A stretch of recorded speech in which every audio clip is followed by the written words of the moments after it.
అనకాపల్లి జిల్లా పాయకరావుపేట నియోజకవర్గంలో మత్స్యకారుల అభివృద్ధికి మరో కీలక అడుగుపడింది. నక్కపల్లి మండలం బోయపాడు వద్ద దొండవాక రాజేపేట తీరాల్లో నిర్మించనున్న 2 ఫిష్ ల్యాండింగ్ సెంటర్లకు హోంమంత్రి వంగల్పూడి అనిత, మరో మంత్రి బీసీ జనార్దన్ రెడ్డి శంకుస్థాపన చేశారు. ప్రధానమంత్రి మత్స్య సంపద యోజన కింద ఒక్కో కేంద్రాన్ని 24 కోట్లకు పైగా వ్యయంతో నిర్మించనున్నారు. ఈ కేంద్రాల ద్వారా స్థానిక మత్స్యకారులకు ఆధునిక సదుపాయాలు, సురక్షిత బోట్ ల్యాండింగ్, మార్కెటింగ్ వసతులు అందుబాటులోకి రానున్నాయని మంత్రి అనిత తెలిపారు. అలాగే నియోజకవర్గంలో 60 కోట్ల అభివృద్ధి పనులకు శ్రీకారం చుట్టినట్లు వెల్లడించారు. గత 2 ఏళ్లలో సుమారు 600 కోట్లతో అభివృద్ధి పనులు చేపట్టామని మంత్రి బీసీ జనార్దన్ రెడ్డి పేర్కొన్నారు.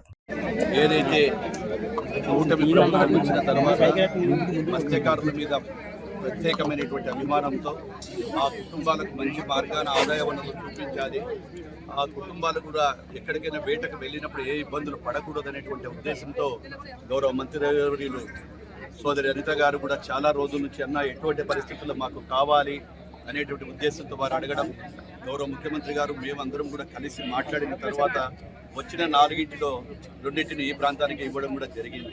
ఎందుకంటే ఇదంతా తీర ప్రాంతం, ఇక్కడ చాలా కుటుంబాలు కూడా మత్స్యకారుల కుటుంబాలు ఉన్నాయి. గత ప్రభుత్వంలో ఏ రోజు కూడా మత్స్యకారులకు కానీ ఇలాంటి జట్టీలు తీసుకురావాలని చెప్పి ఏ రోజు కూడా ఒక ఆలోచన లేదు. అటువంటి వారు ఈ రోజు తెలుగుదేశం పార్టీని, కూటమి ప్రభుత్వాన్ని గురించి అభివృద్ధి చూస్తూ ఉంటే ఓర్వలేకుంటున్నారు, సంక్షేమ పథకాలు ఇస్తే ఓర్వలేకుంటున్నారు. ఈరోజు అనేకమైనటువంటి ఈరోజు అభివృద్ధికరంగా చేస్తే డైవర్షన్ పాలిటిక్స్ కోసం ఈరోజు కులాల మధ్యలో చిచ్చు పెడతారు. కులాల మధ్యలో చిచ్చే కాకుండా దేశ ప్రజల కాంచ యొక్క ఆంధ్రప్రదేశ్ ప్రజలందరూ కూడా ఒక రాజధాని కావాలని చెప్పి ఈరోజు రాజధాని నిర్మిస్తూ ఉంటే అక్కడ కూడా రైతుల మీద సంబంధం లేని విషయాలలో కూడా జోక్యం చేసుకుంటూ రాజధాని పనులకు అడ్డు తగులుతూ ఉన్నారు. ఏ కార్యక్రమాన్ని తీసుకున్నా ఈరోజు అభివృద్ధిలో కానీ సంక్షేమంలో కానీ కూడా మా కూటమి ప్రభుత్వం పనిచేస్తాము.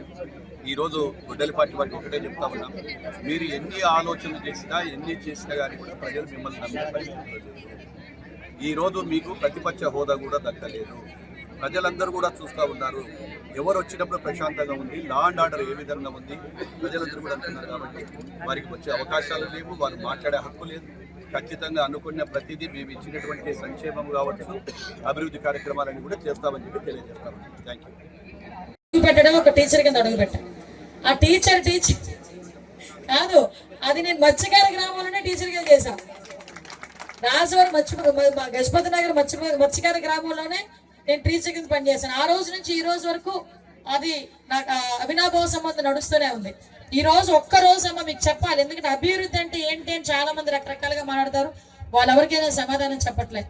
ఈ ఒక్క రోజు మార్నింగ్ 10 కోట్ల రూపాయలు సౌదేపల్లికి, పెనుగుల ధర్మవరానికి 1 కోటి, మీ 2 చెట్టీలు కలిపి దగ్గర 40 కోట్లు.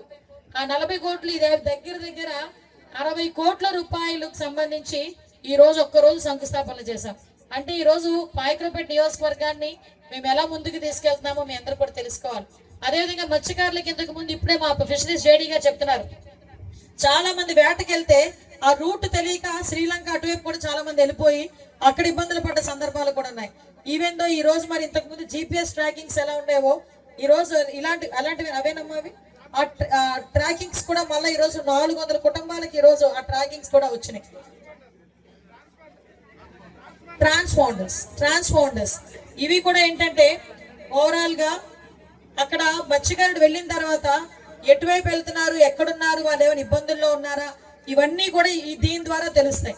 కాబట్టి ఎవరైనా మత్స్యకారుడు సముద్రంలోకి వెళ్ళిన తర్వాత కూడా ఇబ్బంది పడకుండా ఉండే పరిస్థితి. అదేవిధంగా ఇందాక సోదరులు చెప్పినట్టు 50 సంవత్సరాలకి పెన్షన్ ఇవ్వడం కానీ, 10,000 రూపాయల నుంచి 20 రూపాయలు కూడా మత్స్యకారుకి మన వేట నిషేధ సమయంలో ఇచ్చే డబ్బులు కానీ అన్ని దగ్గర కూడా. ఇందాక ఇంకో మాట చెప్పాడు, రాజేపేట గ్రామానికి సీఎం రిలీఫ్ ఫండ్ లో దగ్గర 20 లక్షల రూపాయలు ఇచ్చానమ్మా. అంటే మాక్సిమం ఈ గ్రామాలన్నింటినీ మేము మా ఓన్ చేసుకొని మా సొంత గ్రామాలుగా భావించి మేము చేస్తున్నాం.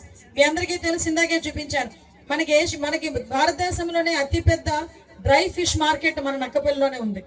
దానికి కూడా అగ్నికి ఆహుతి అయిపోయి అందరూ అన్ని కాలిపోతే మళ్ళా అక్కడికి ఎండు చేపలు అమ్ముకోవడానికి వచ్చిన వాళ్ళు ఇబ్బంది పడతారని మొన్న హెట్రో వాళ్ళు సౌజన్యంతో వాళ్ళకి 50 లక్షల రూపాయలతో మొత్తం అన్ని కూడా కట్టించిచ్చాం. అంటే ఇక్కడ ఉన్నది డెవలప్మెంట్ అన్ని వర్గాలకి ఈక్వల్ గా ఉండేటట్టుగా చేస్తున్నాం. దయచేసి మీరు నాకు సహకరించండి. ఇంకా మీరు సహకరిస్తే ఇందాక రోడ్ల గురించి చెప్పారు. 2014 నుంచి 19 వరకు సముద్ర మార్గానికి రోడ్లు వేయించింది అప్పుడు ఎన్డీఏ కూటమి ప్రభుత్వమే. మళ్ళా ఇప్పుడు మీరు అడిగారు, కాకపోతే మీరు ఏమంటే 40 కోట్లు తీసుకుంటున్నారు, కాసేపు సంతోషం ఉండవరా? నాకు ఇంకో 2 రోడ్లు అడుగుతున్నారు. ఇదేమైనా బాగుందా? మా ఆడవాళ్ళు చెప్పాలి.